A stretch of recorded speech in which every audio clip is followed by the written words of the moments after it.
Evangelho segundo João, capítulo 8, até o verso 11, a palavra de Deus diz assim: Jesus, entretanto, foi para o Monte das Oliveiras. De madrugada voltou novamente para o templo, e todo o povo ia ter com ele, e assentado os ensinava.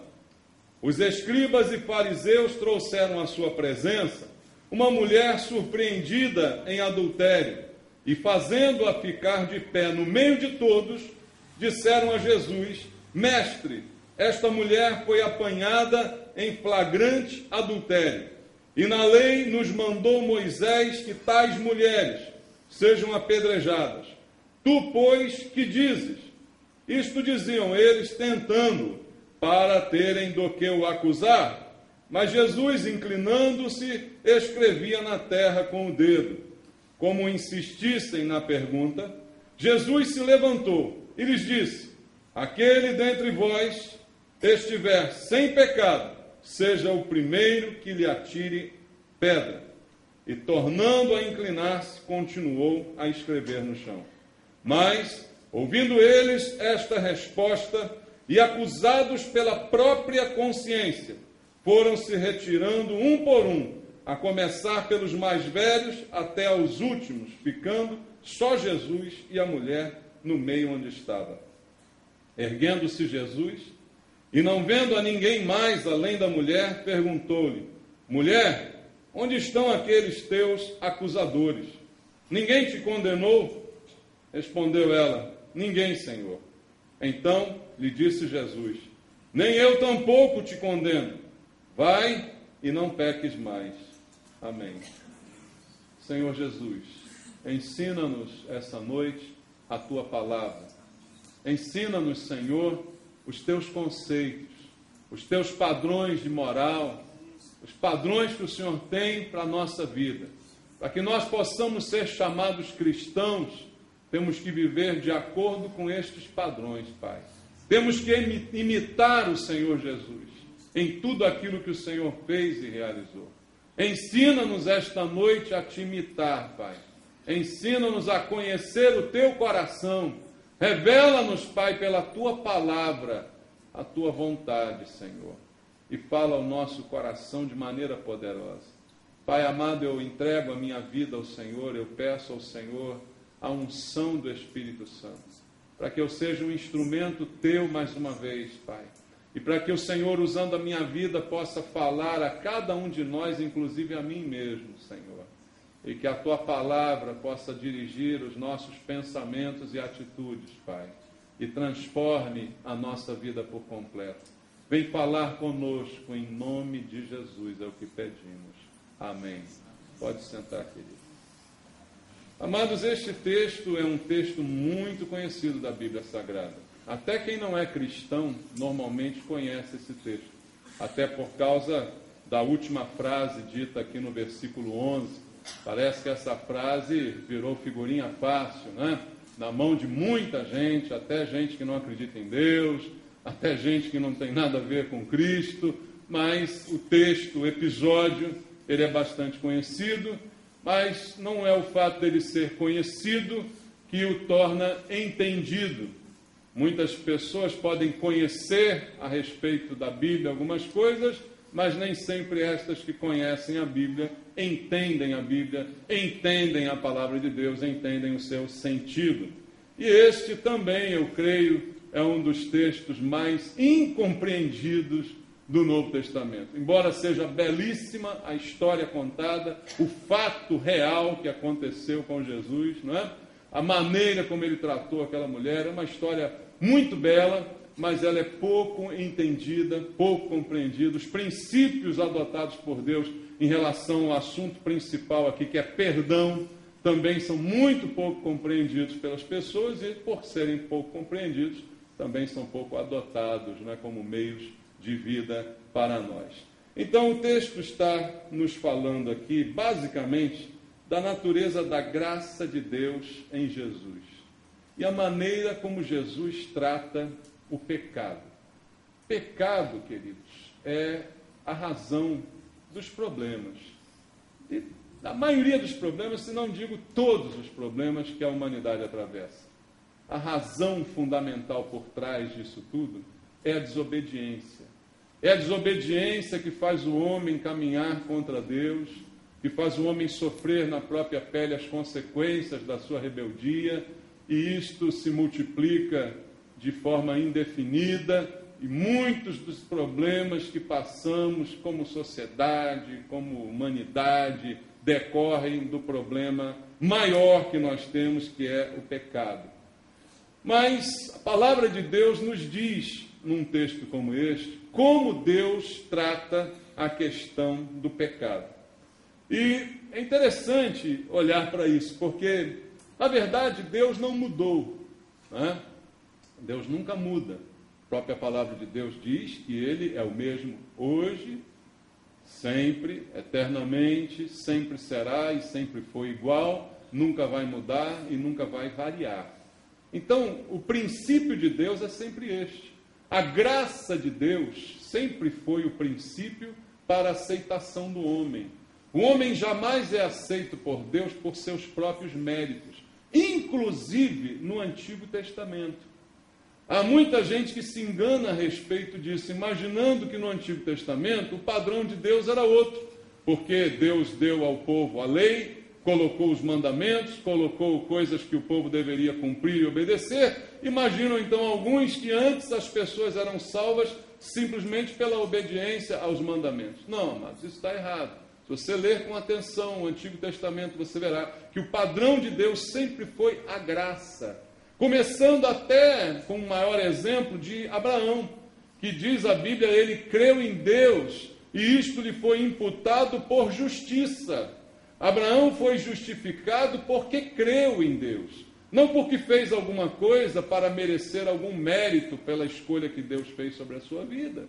Então nós precisamos entender que a graça sempre foi o padrão de Deus para a salvação. Ninguém que é, ou que foi, ou que será salvo, ou será por algum mérito particular, por algum merecimento, conquistará o direito ao perdão.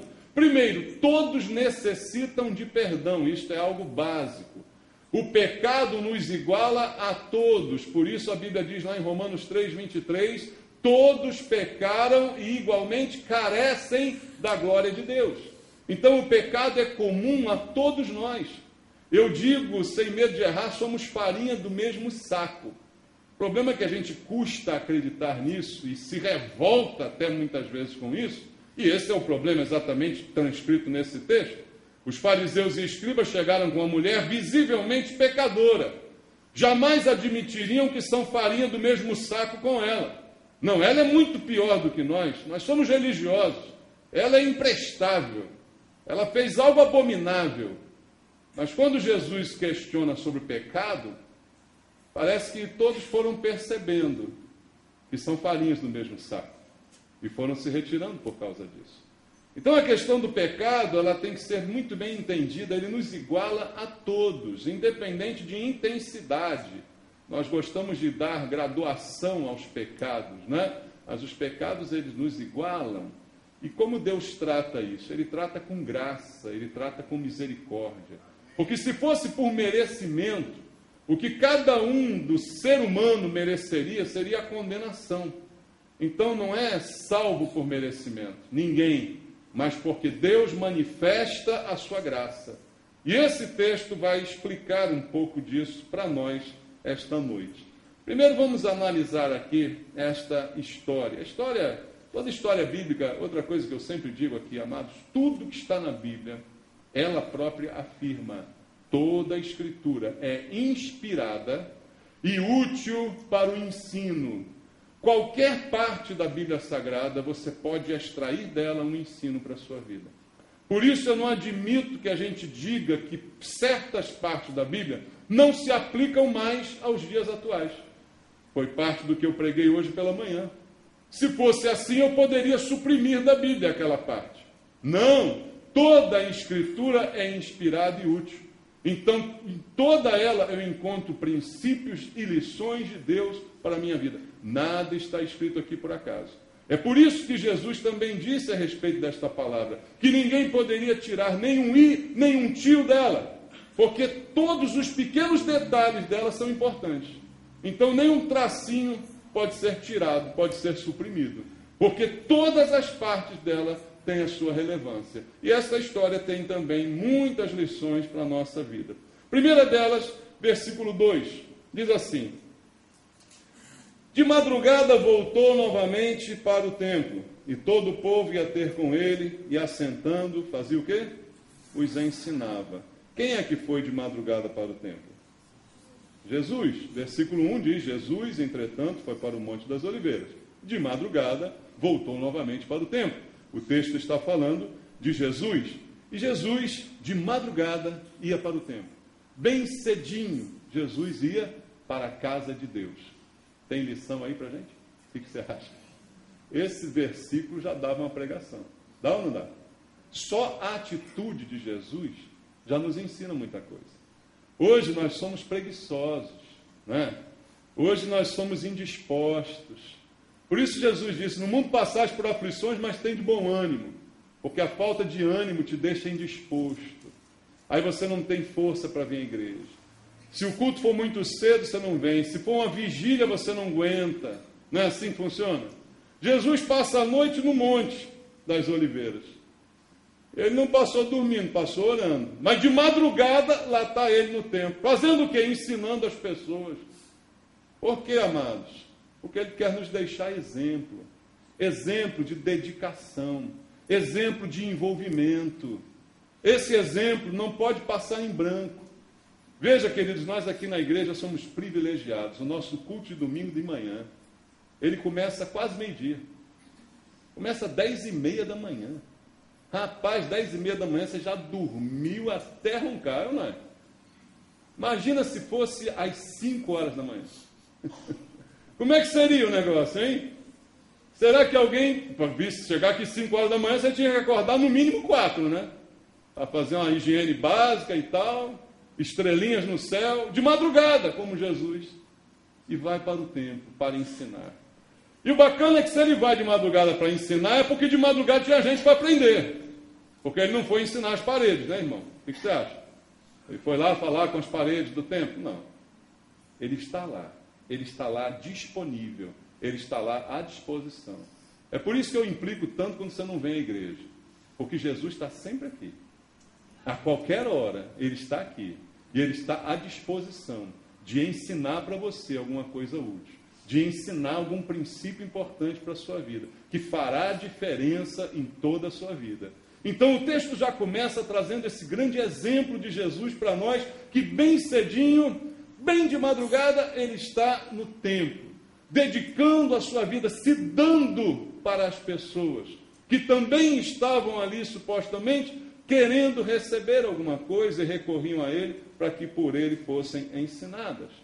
E aí, no meio desta cena, em que Jesus, desde cedinho, está ali no templo ensinando, versículo 3 diz assim: os escribas, acompanhados dos fariseus, trouxeram à sua presença uma mulher surpreendida em adultério, e fazendo-a ficar de pé no meio de todos, disseram a Jesus: mestre, esta mulher foi apanhada em flagrante adultério. Veja só o que acontece, o que interrompe aquela manhã de ensino e de edificação com o Mestre Jesus Cristo. Ele está ensinando e entram no lugar, chegam próximos a ele, homens da maior qualidade. Olhando para aquilo que a sociedade entendia na época, escribas e fariseus são os religiosos mais importantes do momento. São os homens mais qualificados, são os mais reconhecidos na própria sociedade como pessoas ilibadas, de importância, de posição. Até as roupas dos fariseus eram diferentes, né? Ele já era identificado andando na rua pela veste que usava. E esses homens chegam perto de Jesus, trazendo uma mulher. E eles dizem que a mulher foi flagrada em adultério. Ela foi surpreendida. O que quer dizer isso? Vamos pensar um pouquinho. Isso não quer dizer que ela tinha um caso com o Ricardão. Nós descobrimos aqui uma mulher que ela tinha um caso com o Ricardão. Não é isso. Ela foi flagrada. Ou seja, eles apanharam a mulher com a boca na botija. Está entendendo? Eles apanharam a mulher no ato em si. Ela foi retirada da cama aonde se dava a alguém em adultério. Ela foi retirada da cama do Ricardão com o Ricardão. Entendeu? No português bem claro. Foi assim que ela veio. E ela não foi retirada com carinho. Certamente não. Ela deve ter sido retirada na bolacha. Não deram a ela o tempo para botar calcinha, sutiã, vestir a roupa. Não deram a ela esse tempo. Ela veio do jeito que veio, do jeito que deu, possivelmente enrolada no lençol, só para não ofender a população ao passar e caminhar até o templo. E assim essa mulher, nesse estado deplorável, certamente chorando muito, certamente muito envergonhada, muito doída, querendo esconder a cara. Você já viu quando aparece nesses programas sensacionalistas aí de TV, né, desse Cidade Alerta da vida aí, né, que aparece, o cara vai lá com a câmera, né, na delegacia. Tá? Esse aqui foi flagrado fazendo isso, fazendo aquilo. O cara pega a camisa, bota assim, não faz isso? Esconde o rosto, porque não quer ser visto. Está ali envergonhado. Assim estava aquela mulher. Imagina, ela devia estar se escondendo, né? Daquilo, aquela vergonha toda, nua, na frente de todo mundo, aquele lençol enrolando ela, e deram umas bolachas, está ali ela, e assim é levada ela na frente de Jesus. E dizem a ele: Jesus, esta mulher foi apanhada em flagrante.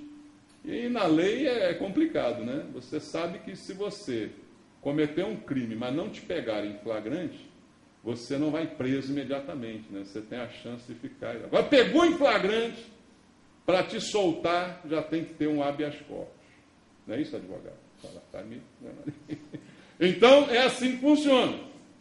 E ela é apanhada em flagrante. Flagrante é flagrante. Foi lavrado o flagrante. Está aí. E agora? Tem jeito, está filmado, está documentado, tem testemunho. Está tudo lá pesando contra essa mulher. E Deus jamais aprova um adultério. Alguém tem dúvida disso? Você que está pensando em adulterar aí, você está frito. Porque Deus jamais aprova um adultério. Isso é abominação ao Senhor. A Bíblia chama isso até de loucura. Diz a Bíblia que um homem que adultera é um homem louco. Isso se encaixa na mulher também, porque é um homem no sentido genérico. Então, é loucura cometer adultério e Deus jamais aprova um adultério. E no versículo 5, aqueles estudiosos, aqueles religiosos, advogados, doutores da lei, né? Assim eram conhecidos os escribas e também alguns fariseus, já trazem pronta a petição com a sentença já indicativa do que aquela mulher fez e que deveria ser punida. Versículo 5 diz assim: na lei nos mandou Moisés que tais mulheres sejam apedrejadas. Tu, pois, que dizes? Você vê a figura? É como se ela estivesse chegando na delegacia lá, toda desgrenhada e tal, e já vem um advogado, já vem um promotor, sei lá, o Ministério Público, lá, na lei está escrito que com ela tem que acontecer isso, isso e isso. É só o juiz bater o martelo que a lei se cumprirá. Não tem apelação, não tem alternativa, não tem atenuante. Ela não tem nada que possa dizer em sua defesa, que possa justificar o que ela fez, e o que ela fez realmente é injustificável. Meu amado, quem aqui consegue justificar um pecado? Mas todos nós tentamos. Tentamos ou não tentamos? Qualquer pecado a gente não consegue viver com a consciência dele. Então a gente sempre justifica. A gente sempre dá um atenuante. Não, eu adulterei porque meu marido estava meio caído. Né? Se ela pudesse falar, ela diria isso. Eu adulterei porque ele me tratava mal. Ele me batia, ele isso, ele aquilo. Por isso eu adulterei. Eu estava carente. Aquele homem apareceu, uma oportunidade tão boa. Alguém sempre vai ter uma desculpa. Qualquer pecado que a gente pratica, a gente não diz, fui eu mesmo, é isso mesmo, eu sou um safado. Não. A gente sempre dá uma desculpa. Alguém matou uma pessoa. Normalmente a pessoa dá desculpa, mas a pessoa me provocou. Mas a pessoa fez isso comigo, ela tenta transferir a culpa para a vítima. e não assumir a sua culpa. Assim funciona. E ali trouxeram a mulher flagrada, com a sentença lavrada, dizendo não há apelação, não há o que ela possa dizer em sua defesa, e a lei de Moisés, que todos nós aqui conhecemos e respeitamos, nos diz que esse tipo, tais mulheres, esse tipinho de mulher, deve ser, de forma inapelável, apedrejada. E o Senhor diz o quê? Perguntaram para Jesus. Jesus está lá ensinando desde cedinho e chegam com esse problemão para ele. A pena é morte. O Senhor vai mudar a lei de Moisés? O Senhor vai colocar aqui uma emenda constitucional e vai mudar a Constituição da gente? O Senhor vai fazer uma exceção nesse caso? A lei é clara. A regra é clara. O que o Senhor vai fazer quanto a isso? Colocando Jesus na parede. O próprio versículo 6 diz: isto diziam eles, tentando-o, para terem de que o acusar. Mas Jesus, inclinando-se, escrevia na terra com o dedo. O objetivo dessa cena toda não era resolver o problema do marido traído, não era resolver o problema do Ricardão, nem da mulher, nem da sociedade. Tudo isso aconteceu para terem algum motivo para acusar Jesus, que incomodava com aquilo que ele ensinava. Porque ele ensinava perdão, ele ensinava amor, ele ensinava misericórdia, ele ensinava coisas que os fariseus e escribas não gostavam nem um pouco. E aí fazem esta colocação para ele, porque ele fica sem saída. Se ele disser, está certo, tem que condenar, ela seria apedrejada ali na hora, na frente de todo mundo, sangue espirrar para todo lado, e iam dizer, está vendo? Cadê o amor desse homem que se diz tão amoroso, tão isso, tão aquilo? Vão acusar. E se ele disser, não, solta ela, olha lá, está vendo a prova? Falando contra Moisés, mudando a lei, esse homem é inconstitucional, tem que ser preso. Esse homem está subvertendo os nossos valores.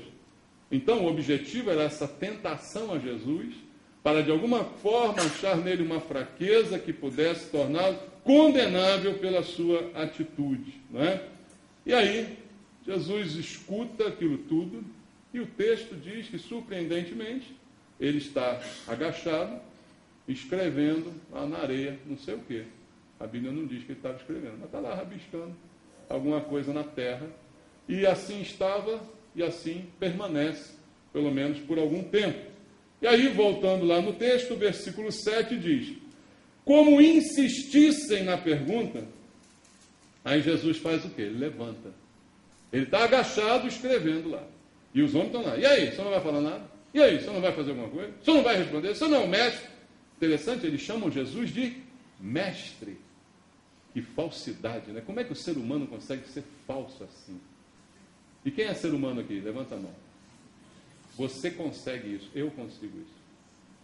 Nós somos seres humanos. Seres humanos conseguem ser falsos assim. Chamar de mestre querendo derrubar a pessoa. Fazer um elogio querendo passar a perna. Essa é a capacidade humana que nos torna a todos farinha do mesmo saco. Somos capazes de fazer coisas terríveis que não gostamos de admitir, mas somos capazes. Somos capazes de fazer fofoca, somos capazes de inventar coisas sobre os outros, só por inveja, só por ciúmes. Somos capazes de botar uma pessoa contra a outra. Somos capazes de maldizer, e quando a pessoa chega, estava falando de você, bem ou mal? Claro que é bem, eu te amo. É ou não é? Somos ou não somos capazes disso? Vamos admitir. Vamos admitir. Essa é a natureza humana, que fede, e que estava presente naquela mulher, mas estava presente nos fariseus, estava presente nos escribas, estava presente em todos nós, menos em Jesus. Porque a Bíblia diz que foi o único que não teve pecado. Foi tentado em todas as coisas, mas sem pecado. O único, Jesus. Por isso pode salvar. É o que a Bíblia fala textualmente para nós. Mas a nossa natureza é assim, chamam Jesus de mestre. E de tanto insistirem, mestre, mestre, mestre, fala alguma coisa. Aí o versículo 7 diz, então, que Jesus, diante daquela toda insistência, levantou. E aí ele diz uma frase. Aquele que dentre vocês, dentre vós, estiver sem pecado, seja o primeiro que lhe atire a pedra. Foi a frase que Jesus disse. A lei manda apedrejar? Ok. A lei é de Deus. Ou seja, a lei é minha. Jesus é Deus, foi Ele que fez a lei. A lei diz isso, então temos que fazer isso. Mas, eu digo a vocês uma coisa, então vamos começar esse apedrejamento? Vamos embora, beleza. Quem estiver sem pecado, pega a primeira pedra e atire. E aí, Jesus ele tem a capacidade de surpreender as pessoas, né?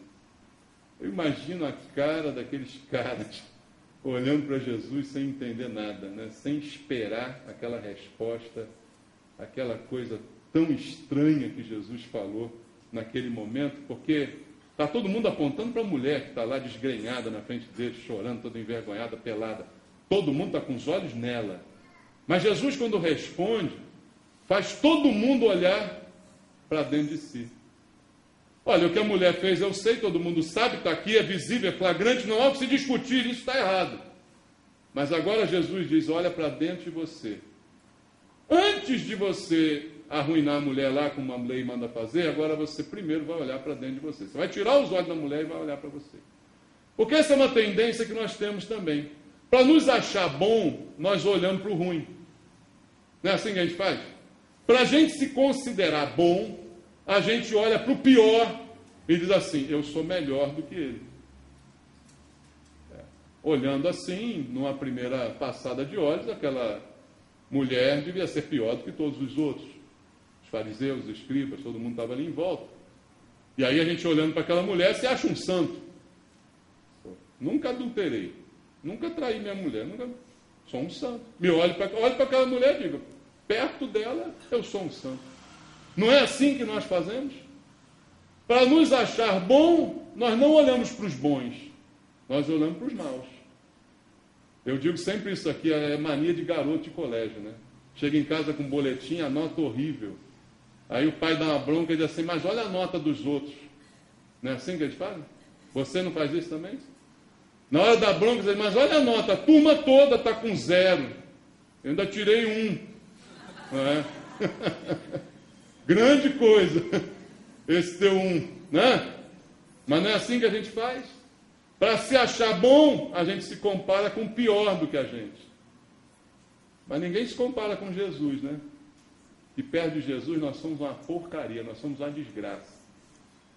Mas a gente não quer se comparar com Jesus. A gente diz, não, Jesus é ó concurso. Não queremos nos comparar com os melhores. Queremos nos comparar com os piores para achar que somos alguma coisa. E quando Jesus respondeu, ele simplesmente disse, nas entrelinhas, para eles o seguinte, tudo bem, ela merece, mas olhem para vocês agora. E se alguém aqui estiver em dia, com as obrigações, se alguém aqui estiver limpinho, beleza, pode tacar a primeira pedra, não tem problema nenhum. Jesus seria o único a conseguir tacar uma pedra ali. O único que poderia tacar uma pedra é Jesus. O único que tem poder de condenar é Deus. Nenhum de nós tem o poder de condenar ninguém. Ficou claro isso para você? Nenhum de nós tem o poder ou o direito de condenar ninguém. É claro que nós estamos aí presenciando na sociedade atos condenáveis que nos causam tremenda indignação. É verdade isso. Você vê o ser humano fazendo coisas inimagináveis de extrema crueldade e maldade. E às vezes nos arvoramos a condenar e tal. Amados, por piores que sejam as atitudes humanas, só quem pode condenar é Deus. Nós podemos até ficar tristes, indignados, até um pouquinho revoltados, mas nós não temos o direito de condenar ninguém. Ficou claro para vocês? Pela palavra de Deus, ficou claro? Nós não temos o direito de condenar ninguém, por pior que seja o erro, porque a gente sempre se compara com o pior para poder condenar. E Jesus está nos ensinando o padrão de Deus para perdão. Se Ele é o único que pode condenar, logo Ele também é o único que pode perdoar. Ele é o único que pode abrir mão do direito de condenação. Ele é o único ofendido pelos nossos pecados, verdadeiramente. Ele é o único que tem o direito de abrir mão da dívida. Ele é o único que tem o direito de não querer cobrar o que você está devendo a ele.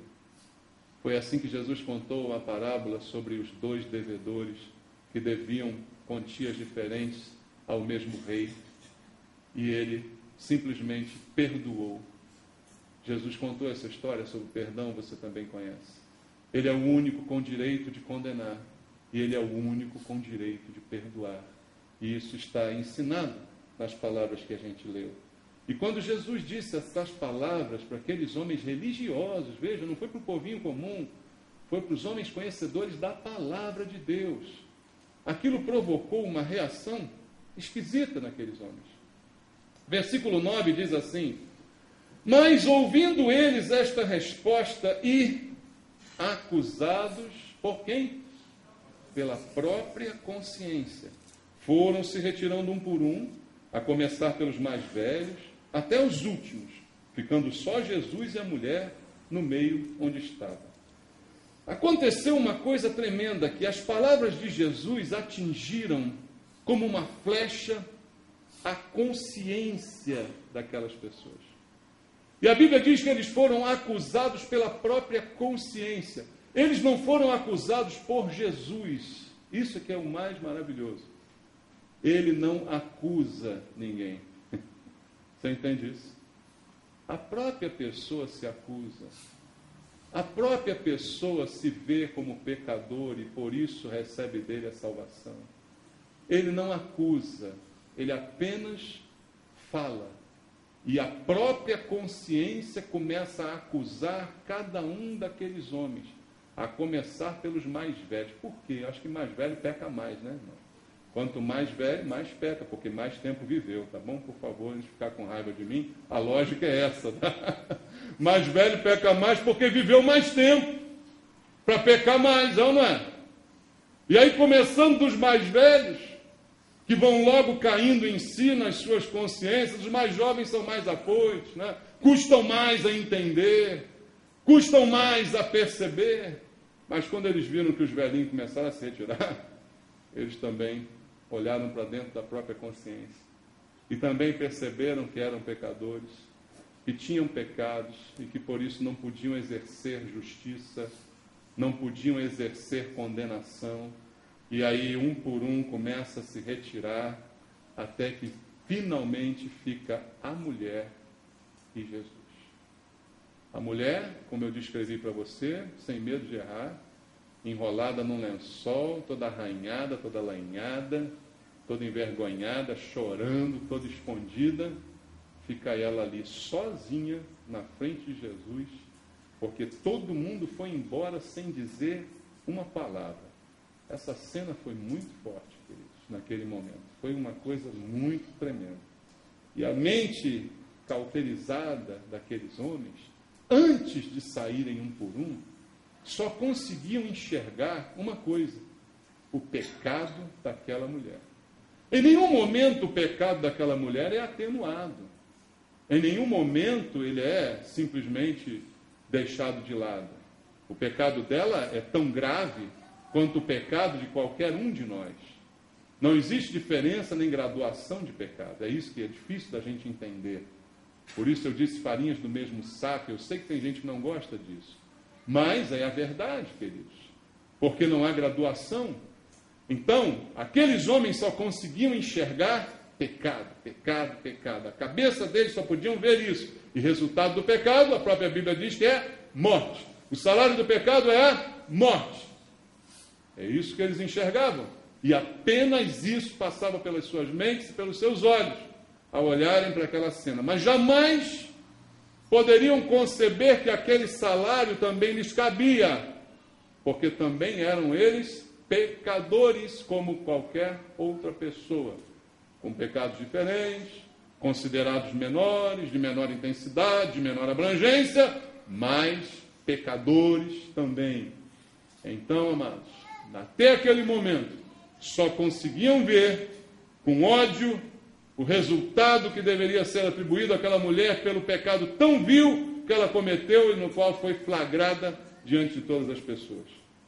Na mente, no coração daqueles homens, não havia espaço para se considerar absolvição.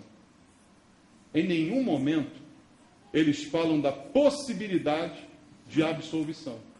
Em nenhum momento eles falam da possibilidade até de diminuição da pena, de atenuante. Não. Era só pecado, morte, pecado, morte, pecado, morte. Era só aquilo que estava na mente e no coração daqueles homens. Em nenhum momento eles imaginavam perdão. A gente só imagina perdão quando a gente está precisando de perdão. Esse é o nosso problema.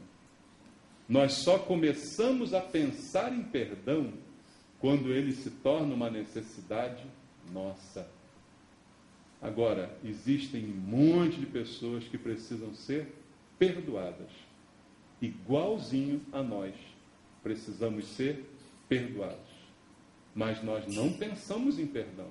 Nós pensamos em condenação. Nós pensamos em punição, em retaliação, em vingança, mas não pensamos em perdão. Agora, quando erramos, aí pensamos em perdão. Preciso do perdão.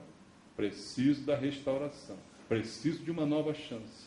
Não farei de novo. Eu vou me empenhar para não errar. Preciso mais uma chance. É esse o pensamento que nós temos. E isso está aqui exemplificado na história vivenciada por Jesus. Aqueles homens não imaginavam nenhuma possibilidade de perdão, somente de condenação. E assim agiram eles, até o momento em que Jesus disse aquela frase. Depois daquele momento, um por um, foi saindo silenciosamente, sem dizer mais nada. Para acusar, gritavam a plenos pulmões. Para acusar, expunham o que aquela mulher tinha feito. Mas quando Jesus mandou olhar para dentro deles mesmos, o silêncio foi a melhor resposta. Apenas silenciosamente saíam, um por um, da presença de Jesus e da presença daquela mulher. E aí, depois que Jesus está sozinho agora com a mulher, a Bíblia diz no versículo 10 que ele vai falar com a mulher. Veja, erguendo-se Jesus. Jesus estava abaixado escrevendo, levantou, falou e abaixou de novo para escrever. E continuou escrevendo sem olhar para a cara de ninguém. Ele deu a palavra, abaixou de novo para escrever e não olhou para os fariseus, não acusou ninguém com os olhos, não olhou para, você não vai se mancar, não. Não. Abaixa e continua escrevendo do mesmo jeito. Até que ele percebe pela sua visão periférica que não há mais ninguém ao seu redor a não ser a mulher. Aí ele levanta novamente. E agora ele levanta para encarar aquela mulher que foi a causa de tudo isso. A adúltera que estava ali diante dele. Erguendo-se Jesus, e não vendo a ninguém mais, além da mulher, perguntou para ela: mulher, onde estão aqueles teus acusadores? Ninguém te condenou? Ninguém te tacou uma pedrinha? Não tem nem uma bolinha de gude na tua testa? Nada? Ninguém te condenou? E a mulher respondeu, trêmula, cheia de choro. Ela disse: ninguém, Senhor. Aí Jesus disse: o único que podia condenar, o único que podia perdoar, decide então dizer para ela: nem eu, tampouco te condeno. Vai e não peques mais. Ele só fala com a mulher no final da história. E ao falar, pergunta para ela: ninguém acusou você? Ninguém condenou? Ninguém fez nada? Ele disse: eu também não vou condenar você. Mas eu vou dizer uma coisa a você. Vai agora e não volte a fazer o que você fez. Não volte a pecar novamente dessa forma. Vá com a nova chance que eu estou dando a você.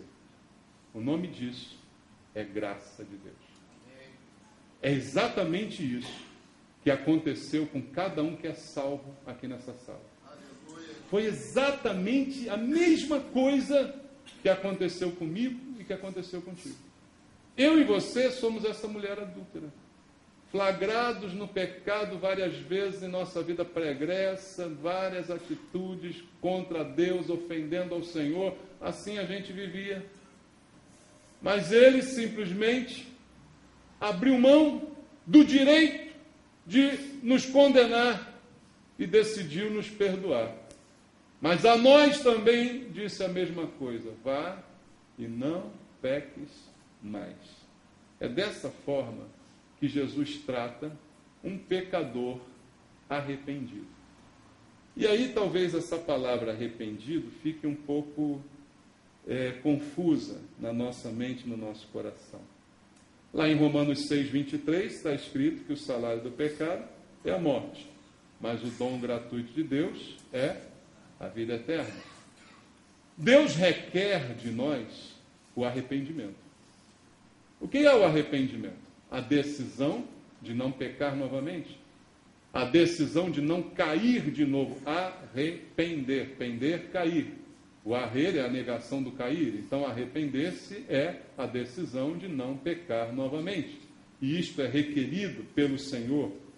E eu preciso entender isso, porque o senso de justiça de Deus é completamente diferente do nosso senso de justiça. E aí, exemplificando isso, eu leio com você o texto em Isaías 64:6, para que não fique nenhuma dúvida no nosso coração. Nós nos achamos bons, nos achamos justos, nos achamos merecedores de muita coisa, mas Isaías 64:6 diz assim: todos nós somos como o imundo, e todas as nossas justiças como trapo de imundícia.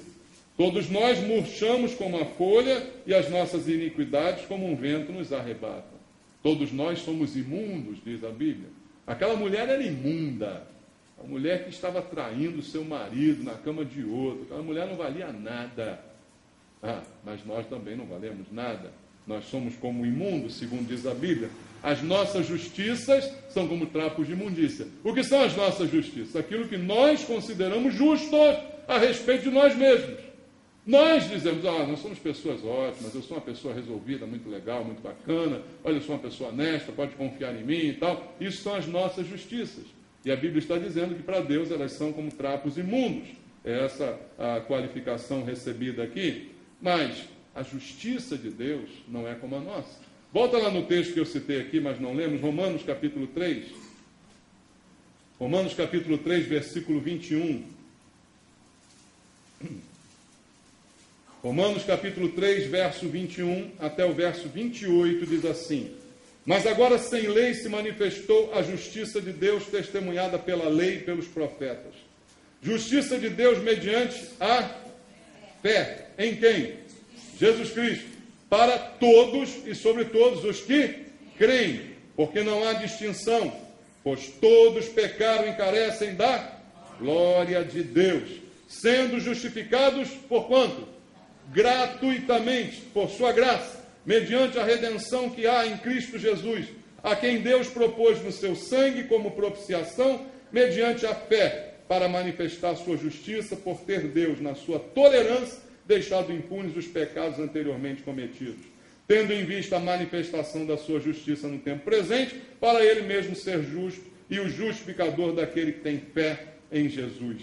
Onde, pois, a jactância foi de todo excluída, porque lei das obras? Não, pelo contrário, pela lei da fé. Concluímos, pois, que o homem é justificado pela fé, independentemente das obras da lei. Esse é o padrão de Deus. O que aquela mulher fez para merecer esse perdão? Fez nada. O que você fez para merecer ser salvo? Nada. Apenas crie em Jesus, apenas crie nele, na salvação que ele estava me oferecendo, e ao crer me arrependi dos pecados que cometi. Jesus não condenou aquela mulher. Ele de maneira nenhuma aprovou o seu pecado. Claro que isso não aconteceu, por isso ele disse: vai e não peques mais. Ele não está de maneira nenhuma aprovando o seu pecado, mas ele está mostrando a ele que há salvação, a ela que há salvação para aqueles que se arrependem. Veja Salmo 103, vamos ler. Salmo 103, versículo 8. Salmo número 103, do verso 8 ao verso 13, diz assim: o Senhor é misericordioso e compassivo, longânimo e assaz benigno, não repreende perpetuamente, nem conserva para sempre a sua ira, graças a Deus. Não nos trata segundo os nossos pecados, graças a Deus, nem nos retribui consoante as nossas iniquidades. pois quanto o céu se alteia acima da terra, assim é grande a sua misericórdia para com os que o temem. Quanto dista o Oriente do Ocidente, assim afasta de nós as nossas transgressões. Como um pai se compadece dos seus filhos, assim o Senhor se compadece dos que o temem. Foi o que Jesus fez com aquela mulher. Ele afastou daquela mulher o seu pecado, a sua vergonha, o seu ato pecaminoso, abominável, foi afastado e distanciado dela, e ela foi salva por ele. Mas eu disse aqui, para quem teme, para quem se arrepende. E aí o questionamento que alguém poderia fazer, mas onde está escrito no texto que essa mulher se arrependeu? Aonde está escrito no texto que essa mulher teme a Jesus como Deus? Aonde está escrito isso no texto para você afirmar que essa mulher foi perdoada e foi salva por Jesus? Perdoada a gente viu que foi, mas salva, sem mérito, por que ela foi salva? Porque ela temeu e porque ela se arrependeu. Mas onde é que está isso na Bíblia, pastor? Amados, a gente precisa pensar, não apenas ficar preso às letras daquilo que está escrito, mas imaginar a situação. Imagina comigo. A mulher está lá enrolada naquele lençol, toda desgrenhada, os homens acusadores com o dedo em rixa, apontando para ela, com pedras na mão, querendo tacar, até que Jesus diz aquilo e um a um vai saindo. Antes deles saírem, você acha que a mulher estava ali soltinha? O condenado fica solto na delegacia? Ele fica algemado, é ou não é? E se tirar a algema dele, o que ele faz? Ele foge. Se tiver a primeira oportunidade, ele cai fora. Vira as costas um delegado, um detetive, para ver só se ele não rapa, né? Assim é aquela mulher. Ela está ali à força, ela não veio de comum acordo. Olha, querida, saia dessa cama, saia de cima desse homem, vamos lá. Não, não foi assim. Foi na bolacha. E lá foi mantida, segurada pelos braços, pelas pernas, pela cabeça, ela deram uma gravata nela, não sei. Mas assim ela estava ali diante deles. E aí, o que acontece é que um a um vai indo embora. Um a um vai indo embora. Aí quando sai o último, está só Jesus, e nem olhando para ela Jesus está. Jesus está olhando para o chão, rabiscando, queridos. Está no texto aqui. Ora, era a chance dela. Talvez fosse eu, se fosse você, a gente, perna para que te quero. Escapei agora. Estou livre. Não foi dessa vez. É ou não é, queridos? Ninguém mais. Nem Jesus estava olhando para ela. O que impediu aquela mulher de sair correndo? O que impediu foi o temor. Foi porque aquilo foi uma lição suficiente para ela se arrepender do que ela fez. Ao se deparar com toda aquela desgraça que ela realizou e colheu para a sua própria vida, ela se arrependeu naquele momento. E ela permaneceu diante de Jesus. Ela não fugiu, mesmo ele não estando olhando para ela. E o último detalhe está no próprio texto. No versículo 11, quando ela responde, ela diz, ninguém, Senhor, com letra maiúscula aí. Ela reconhece, Jesus é Senhor. Ninguém me condenou, Senhor. Eu estou aqui agora à sua disposição, à disposição do seu juízo, à disposição da sua palavra, daquilo que o Senhor quer agora determinar sobre a minha vida. Ninguém, Senhor. Essa é a evidência, queridos, de que essa mulher se arrependeu e de que essa mulher reconheceu Jesus como Senhor da sua vida. Jesus se volta para esta mulher e diz para ela, naquele instante, tampouco eu te condeno, vá e não peques mais. Você está livre agora. Você está livre para ir embora para sua casa. Você está livre para restaurar a sua vida. Você está livre. E quem Cristo libertar, a Bíblia diz, verdadeiramente será livre. Ela é liberta por Jesus. Ela tem a liberdade de voltar para casa agora e de refazer a sua vida. Mas ele diz, não peques mais. Não faça mais isso com você, porque as maiores consequências do seu pecado vêm sobre você mesmo. É você que colhe as maiores consequências. Não faça mais isso sobre você. Simplesmente vai e não peques mais. Que esse arrependimento que você está mostrando aqui na minha frente agora seja suficiente para que você lute agora contra o pecado, contra esse desejo maligno de traição, de adultério que há no seu coração. Você agora precisa dominar esse desejo. É você agora que precisa lutar contra ele. É você que agora, com a liberdade que eu te dei, não é mais presa a um vício, a uma mania que você tem de adulterar. Eu te passo livre agora, mas com a tua liberdade, não peque mais. Isso aí, queridos, é salvação. E o que Jesus ofereceu àquela mulher, Ele oferece a qualquer pessoa. Foi o que Ele ofereceu para mim. Foi o que Ele ofereceu para você que é salvo. Foi o que Ele ofereceu para todos nós. Decidiu perdoar. Não porque a gente merecesse, mas porque Ele é o dono da dívida e decidiu abrir mão dela. E Ele pode e quer fazer isso hoje na sua vida. Eu não sei se há alguém aqui que ainda não se rendeu a Jesus. Não sei se há alguém aqui que reconhece que está precisando do perdão de Deus. Não é com os méritos da tua vida, com o teu currículo, que você vai conquistar um lugar no céu. Mas é com o perdão que você necessita. Aqui não tem ninguém apto a te condenar. Aqui não tem ninguém capaz de atirar uma pedra em você.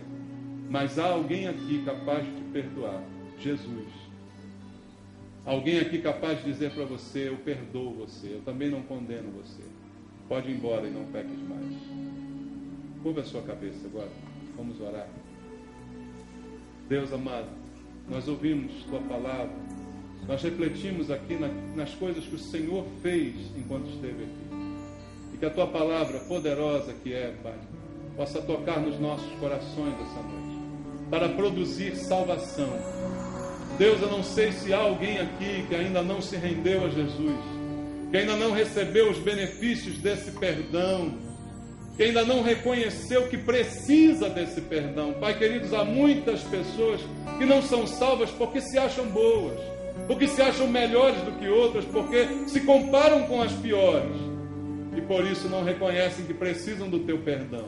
Se tornam orgulhosas, jactanciosas na Tua presença, Senhor. Mas não é para estas que eu falo agora, mas para aquelas que reconhecem que precisam do Teu perdão, que precisam da salvação e da absolvição que só o Senhor pode dar.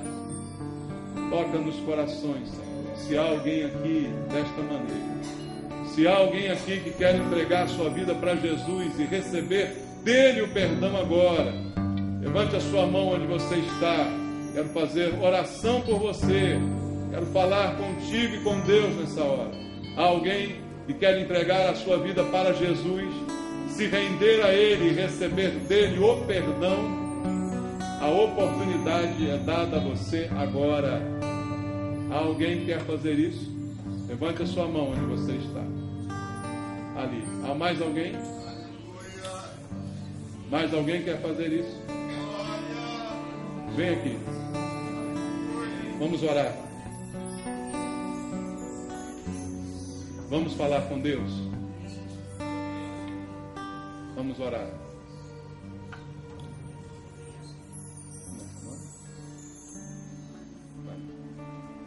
Deus, em nome de Jesus, toma a vida da Maria e do Fábio nas tuas mãos, Senhor. O Senhor está aqui essa noite para perdoar pecados, para dar uma nova chance, uma nova oportunidade de viver sem o pecado, que pesa sobre todos nós. E as tuas palavras para estes teus filhos são as mesmas para aquela mulher. Tampouco eu te condeno. Vá e não peques mais. Que seja o início de uma nova vida contigo, Senhor. Longe do pecado, longe da tentação. Deus, em nome de Jesus, orando junto com eles, Pai, eu os abençoo no teu nome, Senhor. Porque creio que aqui está o Senhor esta noite, para anular toda a dívida e para manifestar o perdão e a graça sobre a vida destes teus filhos, Pai. E isto eu quero fazer em nome de Jesus. Amém. Que Deus abençoe vocês. Deus abençoe. Deus abençoe. Amém. Vamos louvar ao Senhor.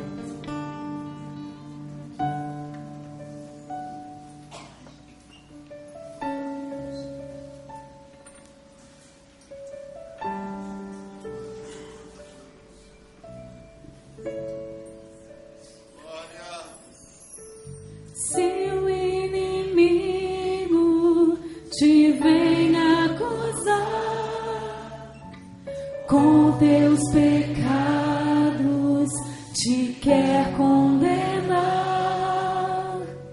Vem tomar toda a vitória que o Filho de Deus te dá. Pois lá na cruz já comprou o perdão, sangue que apaga toda acusação.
Pelo perdão que o Senhor nos deu a todos.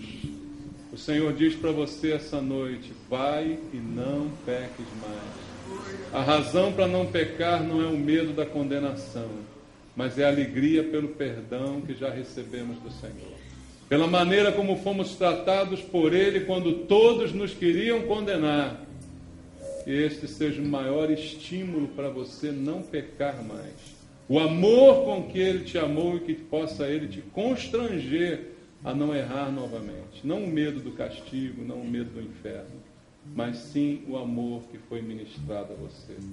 A Bíblia não fala mais nada sobre aquela mulher, mas eu tenho a certeza no meu coração, ela passou a ser outra mulher depois disso. Ela viveu como outra mulher depois disso.